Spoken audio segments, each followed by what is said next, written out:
Welcome to Payment Matters. I'm your host, Jeff Lin.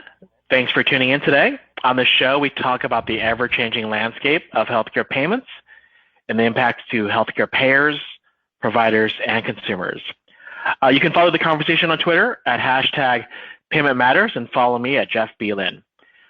I'm excited today. On this episode, we'll be talking about the consumer payment journey in healthcare and really the impacts of COVID-19. As we discussed in last month's episode, COVID-19, we expect to have some permanent impacts on the healthcare industry, if not the entire world.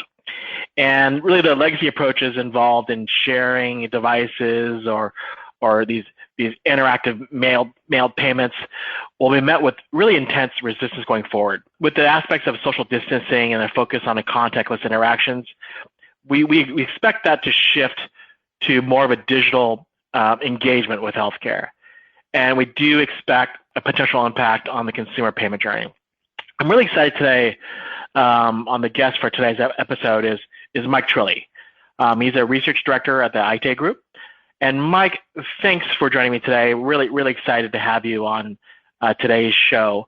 Before we get started, would you mind telling our listeners a little bit about yourself? Sure, and thank you for having me because I'm equally excited to have this conversation. And Aite Group is a financial services research firm. I've been with the firm now for 8 years and have really focused predominantly in our health insurance and payments practice. So we look at a lot of the market trends that really start at the consumer level and really kind of look at the provider's revenue cycle. We look at the interaction with health plans in terms of payments, and we also get into the employer benefit space and look at how some of those trends are impacting payments as well. Prior to joining Aite Group, I spent about 12 years within the payments industry. So there was a predominant focus on healthcare payments, but I think more broadly across what I'll call merchant payments, including mobile, prepaid cards, and really around payment acceptance. So it certainly, as I've looked at healthcare, I've been in healthcare payments as a whole for about the last 12 years. So really excited to have this conversation with you today.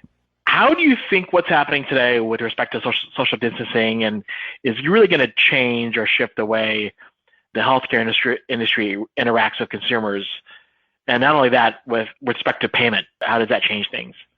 Yeah, I think you sort of nailed it in your intro. And so when we think about it, or when I think about that impact, right, I think it's really twofold. From the healthcare provider side, I think certainly social distancing and just more broadly, this crisis has brought about, I think, some real intensity to look at how they do their processes different relative to payment.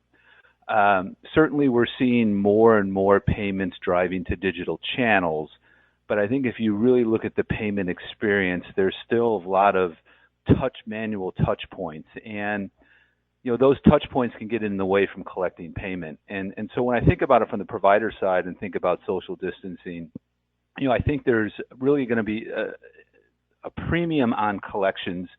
Not that there hasn't been, but I think as you start to think about stay-at-home orders and just overall utilization, those visits that you do have, the premium being placed on collecting on those visits will really receive a lot of scrutiny, and I believe a lot of healthcare providers will make some changes. I think the other thing is really around cash flow, right? So as we think about some of these businesses and we think about utilization now and potentially ramping up over, let's just say hopefully the next 4 or 5, 6 months, I think there's a real premium on cash flow when we think about consumer payments, how to get those funds quicker for providers from an operating standpoint. And I think the last point on the provider side that I've been giving a lot of thought is really the quality of the interaction or the quality of the touch points. We've been seeing a lot of movement in healthcare around the provider side in terms of having some different types of discussions and tools available for those interactions. I think there's going to be a real premium on how to get more outcomes in terms of moving toward payment or actual payment on those. And I think from the consumer side, it's real interesting because in healthcare, as you guys well know, I think there's a lot of things to be learned about behaviors of consumers broadly. And we're seeing that in today's environment, right? A lot of different things and ways people are paying, for example, just as using subscriptions a lot more. So as we think about I think what we have now from social distancing is I think the consumer is coming to the table in healthcare with a lot more of a noticeable change in their behaviors. And I think the reaction of the healthcare providers and how they interact with the consumers based on these fundamental changes that are happening are going to be sort of the trigger that accelerates more digital means within healthcare in terms of the overall payment experience. Going to digital requires technology. There's clearly technology components, and there's consumer behavior, right? Which one do you think was it the fact that was there technology available before and now it was just about the consumer behavior that was lacking? What do you think was the thing that tipped the scale here, or do you think it's more of a both are lacking right now, and there's a rush to adopt these new technology platforms? Great question. So as I think about it, I think the technology has been there, and we've seen a drive toward, at least on the payment side, right, more digital payments, right, just more from a fundamental online bill pay. I think what the providers have been trying to do as a whole has been trying to change consumer behavior. So consumers are coming into these experiences and saying, yes, once upon a time, Amazon, Uber, I'm doing things differently. And I think there was just sort of some friction there between the providers getting them to convert over into the healthcare mind of thinking. So I honestly think, to answer your question now, the consumer behavior is more pervasive in terms of how they want to pay for things. And I think this pandemic has brought about the real, not desire, but the real activity and actions of doing things in a more virtual environment. And so I think the technology that the providers will now do and think about differently is how they meet that consumer in the middle. So I think the consumers are willing to change behaviors now. We're seeing that.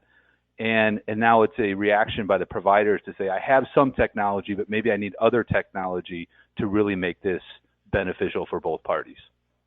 So if consumer behaviors are changing clearly with this broad pandemic here, these opportunities with these providers, and clearly they have to adapt.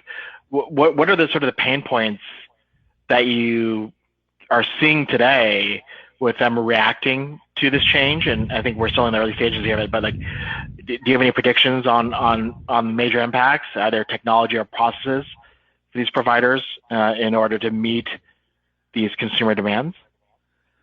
Well, I think there is, and I think from one of the areas that we look at, right, is really so I'll even kind of skip ahead and talk about the patient statement or the bill. I know a lot of investment has gone into the provider side in terms of the point of service experience, right? As we think about the bill itself and we think about a consumer behavior, and we think of social distancing, so we kind of wrap this all together. That digital bill is really a key toward getting a more automated payment experience. And our data has shown that providers that send digital bills, you're going to see the consumer of that who receives that bill pay in an electronic fashion. So I think that's one example, right, of when consumers, they want to do things more on the devices that they have, whether that's mobile, laptop, et cetera. And so being able to deliver a digital bill will then, I truly believe, in our data shows this, that they will then sort of, the behavior is then, okay, I'm going to go pay online. So you're kind of getting rid of that check process, which I think, as you kind of said at the opening, the industry, I think, not only healthcare, but other industries are realizing that, we need to have a path to migrate off of check more in a more aggressive manner, and I do believe an electronic bill is one of those tools. So I'll let you just comment on that, but certainly there's other ways at the point of service, but to me that's the one that's sort of a big one. It's interesting as you talk about these online payments. We recently did a trends in healthcare payments report. It's something we've been doing over the last 10 years, and we saw that we did a report that revealed that 63% of consumers were interested in mobile payment, and clearly I think that's being influenced by the behaviors. But not only that, they wanted to have the ability to go pay online, go online, get digital on that. And part of this is sometimes the desire to do these things, either paying in mobile or paying online, was met with some, the ability to do so was impacted. That there wasn't an ability to do so.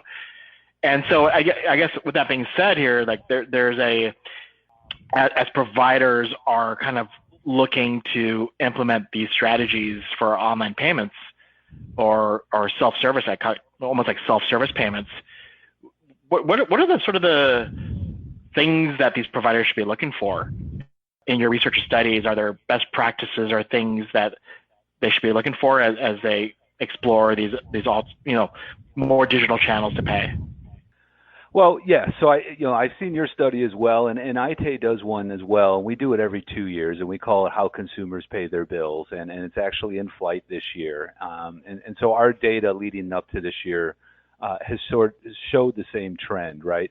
And so when we think about digital channels, I think it's really, and it kind of goes back to my first answer, is I think for this market to ultimately break through and work, providers need to have the ability to connect with that consumer on channel and payment type. And I think if we look at where we're at today, so I think mobile is a great example as being a channel as well as a wallet being a payment type. We're seeing more and more of that in the broader consumer payments market. And I think to your point, it's a little bit limited in terms of availability in healthcare. So as we look at the broader trends and we kind of go into healthcare, there certainly is a need, and from a provider standpoint, as we think about a more automated process, it is multi-channel. I mean, most of the consumers are going to pay their bills at the biller's website. We're starting to see the emergence of bill payment at health plan site.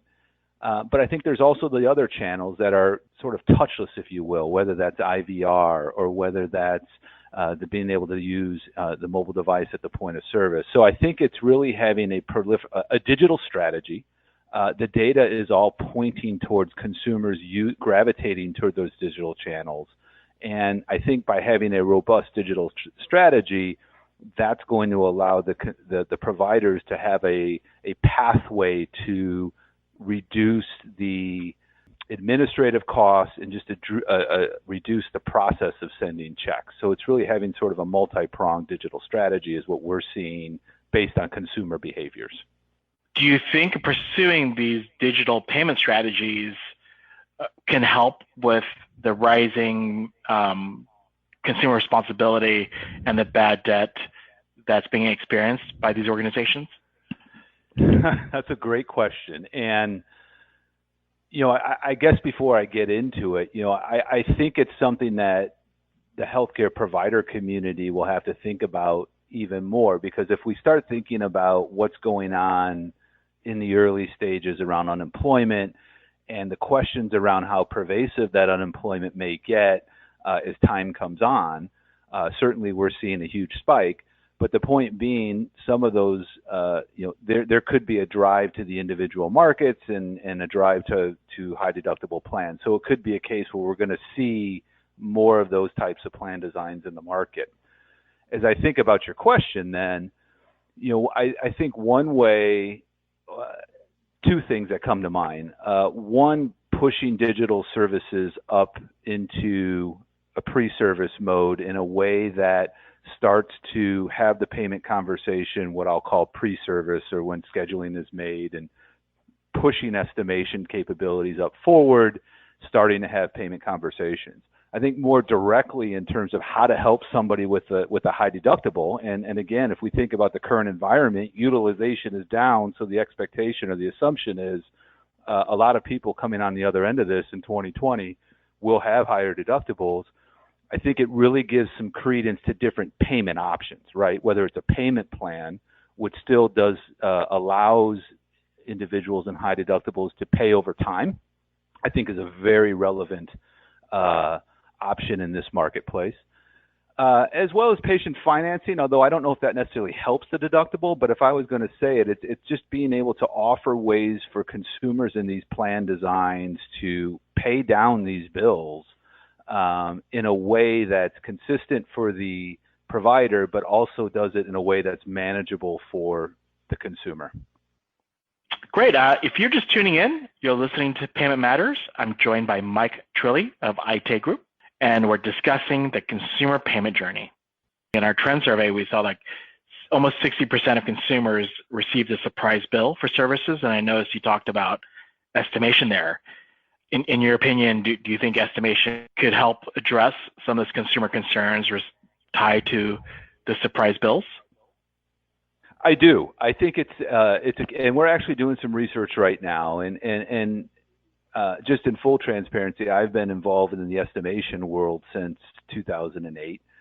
So I've seen that product evolve. As I think about it as a consumer tool, I think a lot of the industry vendors that are offering this tool now are thinking about it in a way that I do think it can make a difference. And because they're couching it or packaging it with a bunch of different services versus going at it and saying estimation is a silver bullet.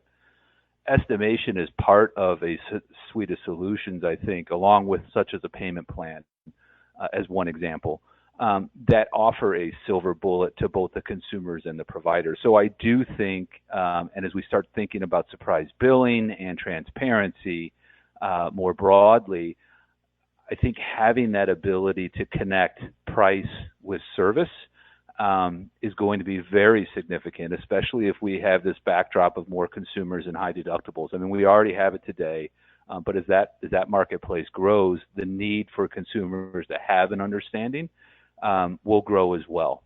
And I think an interesting sidelight that I've been thinking about in this market as well, and I'd love to hear your thoughts on this, but we always talk about, the payment experience being a differentiator. So I truly think as we think of social distancing, as we think of digital,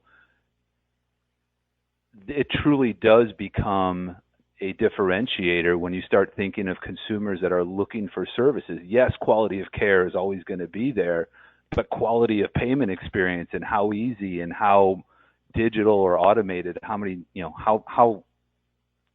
am I not involved in a manual way from a consumer perspective, could be something to bear watching as we start thinking of, which provider am I going to go to in the future? Consumer, you talked about consumer choice, right? And I'll say access now to healthcare is, 20 years ago used to be your single doc, right?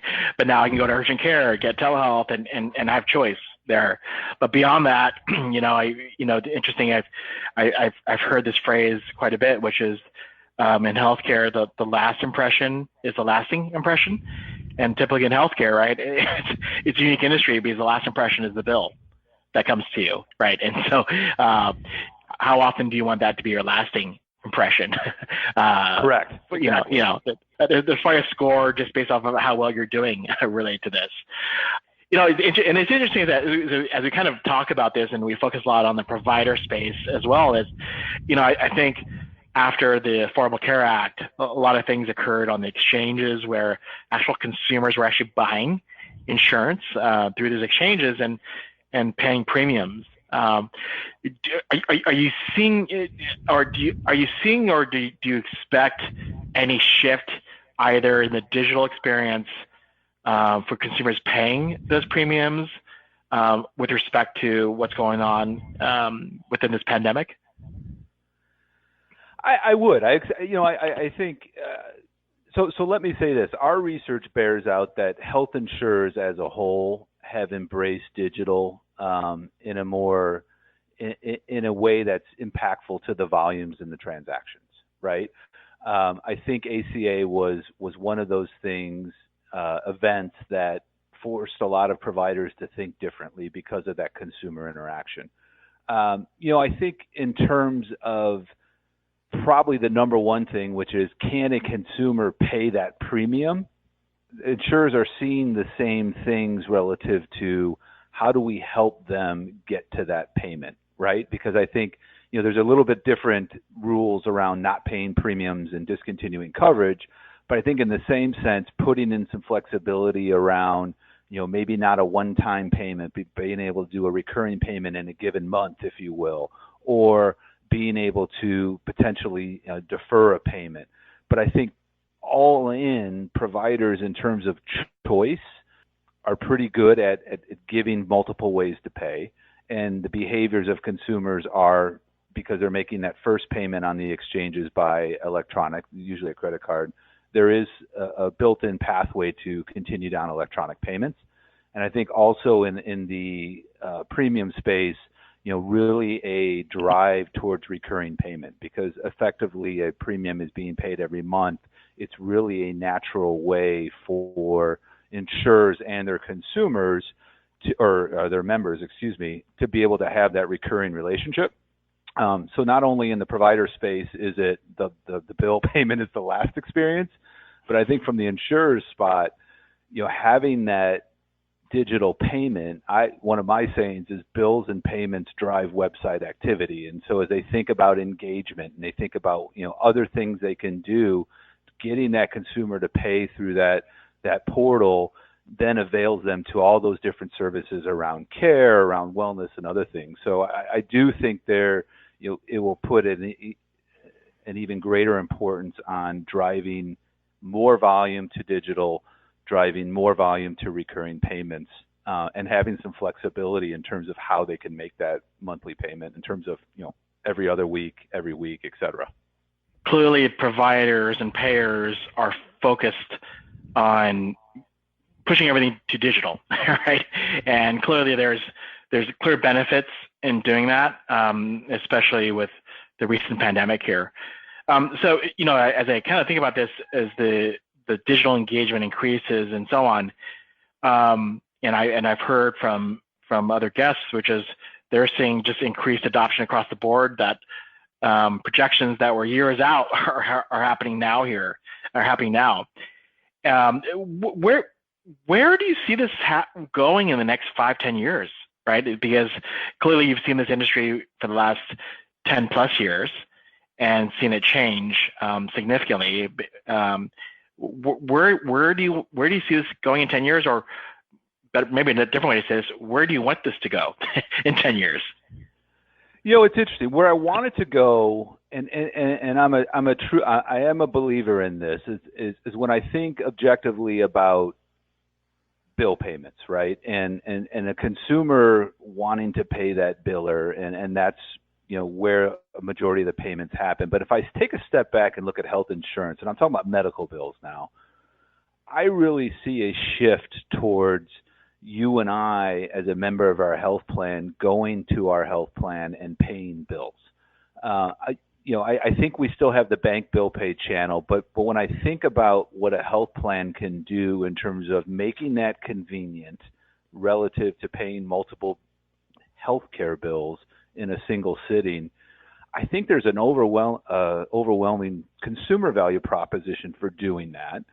I also think there's the ability of the available of the claims data there. So if I think about the future of healthcare, I truly believe we're going to start to see this shift towards more payments being made through the insurer's site, which is in effect collecting those on behalf of its providers and returning the payment on the back end.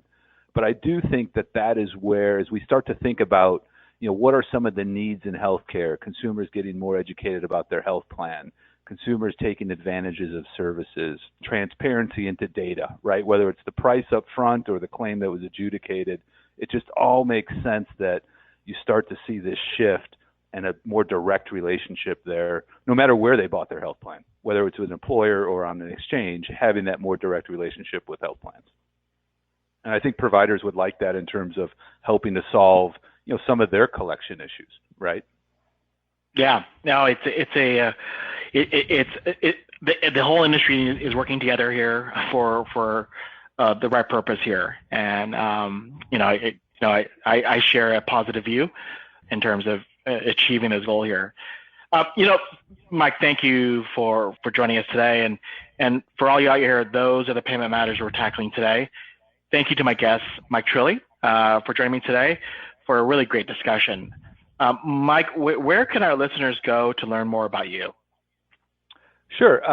So our website is aitegroup.com, AITE group.com, and that's certainly where you can find information in terms of how we do research in the financial services industry.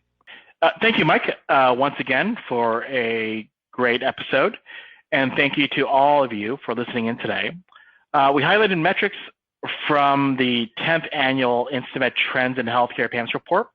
It's a free report to all you listeners, and you can find it at instamed.com/trends. Remember that you can listen to this episode weekdays at 4:30 a.m., 12:30 p.m., and 8:30 p.m. Eastern. You can also listen on Apple Podcasts and Google Play Music, or just say, Alexa, play Healthcare Now Radio. If you have a comment about the episode of the show, follow #PaymentMatters or connect with me on Twitter @JeffBlin.